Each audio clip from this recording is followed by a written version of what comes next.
Good morning dear student. आज की जो हमारी यूनिट है फिजिकल वर्ल्ड एंड मेजरमेंट और डायमेंशंस से रिलेटेड हम टॉपिक कर रहे हैं। तो हमारे पास सबसे पहले टॉपिक है यंग्स मॉडुलस ऑफ इलास्टिसिटी। हम इलास्टिसिटी के बारे में पहले पढ़ चुके हैं कि जो स्ट्रेस होता है वो डायरेक्टली प्रोपोर्शनल होता है स्ट्रेन के। स्ट्रेस इलास्टिक बॉडी, जो बॉडी स्ट्रेच हो जाए, एक बार फोर्स लगाने के बाद में अगर आप फोर्स रिमूव कर दो तो दोबारा से बॉडी उसी शेप एंड साइज में आ जाती है, दैट इज स्ट्रेस। और स्ट्रेन बॉडी में चेंजेस आना, ये स्ट्रेन कहलाता है। स्ट्रेस और स्ट्रेन का जो रेशियो है वो इलास्टिसिटी यानी कि यंग्स मॉडुलस ऑफ इलास्टिसिटी। अब स्ट्रेस जो है फोर्स अपॉन एरिया, और स्ट्रेन में लेंथ में भी चेंज आ सकता है, वॉल्यूम में चेंज आ सकता है, एरिया में चेंज आ सकता है। तो ये तो कैंसिल आउट हो जाएगा, बच के आ गया फोर्स अपॉन एरिया। फोर्स की डायमेंशंस पुट की, एरिया पुट किया, तो यंग्स मॉडुलस की dimension M L minus one T minus two. तो इस तरह से इसकी जो यूनिट है न्यूटन पर मीटर स्क्वायर हो जाएगा।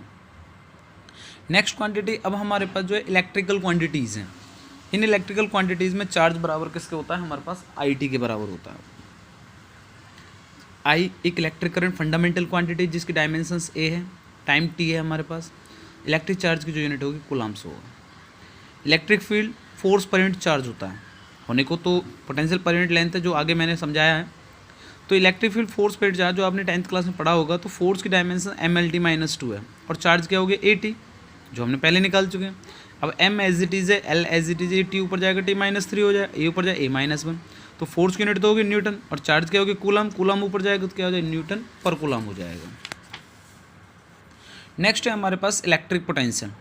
अब electric potential work upon charge, किसी चार्ज पार्टिकल के द्वारा कितना वर्क डन किया, that is called electric potential. यानी कि आप कितना वर्क कर सकते हो ये आपके पोटेंशियल के ऊपर डिपेंड करता है। तो किसी चार्ज पार्टिकल के द्वारा किसी पर्टिकुलर डिस्टेंस तक कितना वर्क डन किया जाता है, that is called electric potential. तो वर्क हमारे पास क्या हो गया M L square T minus square, charge हमारे पास ए टी है, तो इन डायमेंशंस को पुट करके हमने क्या पुट किया M L square T minus three A minus one. और इलेक्ट्रिक पोटेंशियल की जो यूनिट है वो वोल्ट है। एक फोर्थ यूनिट में हमारे पास एक क्वांटिटी आती है इलेक्ट्रिक ईएमएफ, और इलेक्ट्रिक ईएमएफ इलेक्ट्रिक पोटेंशियल के इक्वल होता है, सेम एज दैट है। डिफरेंस कुछ नहीं है, लेकिन मैंने 12th क्लास में जैसे स्टडी कराएंगे आप लोगों को ये इलेक्ट्रिक ईएमएफ और इलेक्ट्रिक पोटेंशियल के बीच में डिफरेंसेस भी शो हो जाएगा। यूनिट एज इट इज़ रहेगा वोल्ट। अब मैंने अभी बताया था कि electric field potential per unit length भी होता है। तो potential M L square T minus three A minus one, जो मैंने अभी समझाया। लेंथ एल हो गया, एल से एल काट दीजिए, इलेक्ट्रिक फील्ड की डायमेंशन वही आ जाएगी जो इलेक्ट्रिक फील्ड डायमेंशन अभी हमने क्लियर कराई थी आपको। लेकिन यूनिट की बात करें तो पोटेंशियल की यूनिट हो जाएगी वोल्ट, और लेंथ ऊपर जाएगा तो क्या हो जाएगा वोल्ट पर मीटर इनवर्स हो जाएगा, वोल्ट पर मीटर। अगर मैं इलेक्ट्रिक कैपेसिटेंस की बात करूं तो इलेक्ट्रिक कैपेसिटेंस हमारे पास क्या है, इलेक्ट्रिक कैपेसिटेंस है चार्ज अपॉन पोटेंशियल। क्योंकि Q डायरेक्टली प्रोपोर्शनल होता है V के, और डायरेक्ट प्रोपोर्शनल हटाने के लिए क्या लगा दिया C।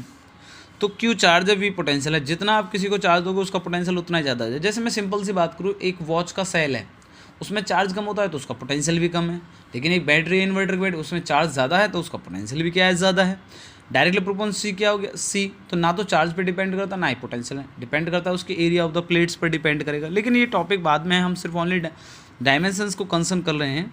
तो चार्ज का हो गया हमारे पास ए टी, पोटेंशियल क्या हो गया M L square T minus three A minus one. Solve out किया M minus one L minus two T for four A square.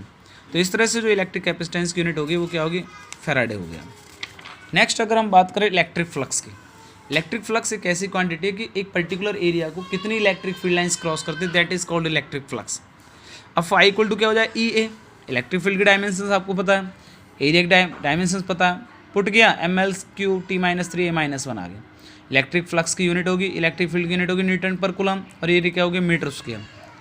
तो ऐसे हमने on the basis of electric potential वाला जो topic था, electric field potential per unit length के basis पर हमने यूनिट पुट किया, एरिया मीटर से ये कैंसिल हो गया तो पोटेंशियल पर मीटर आ गया।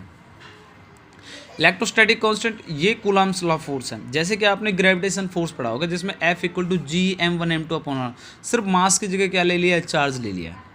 तो K को यहीं रहने दीजिए, तो एफ आर स्क्वायर अपॉन में क्या आ गया Q1 Q2। फोर्स की डायमेंशंस पुट की, चार्ज पुट किया, Q square Q1 Q2 AT put किया। तो इनको पुट करने के बाद में ये क्या आ गया K की डायमेंशंस हो गया एम एल क्यूब टी की पावर माइनस फोर ए माइनस टू।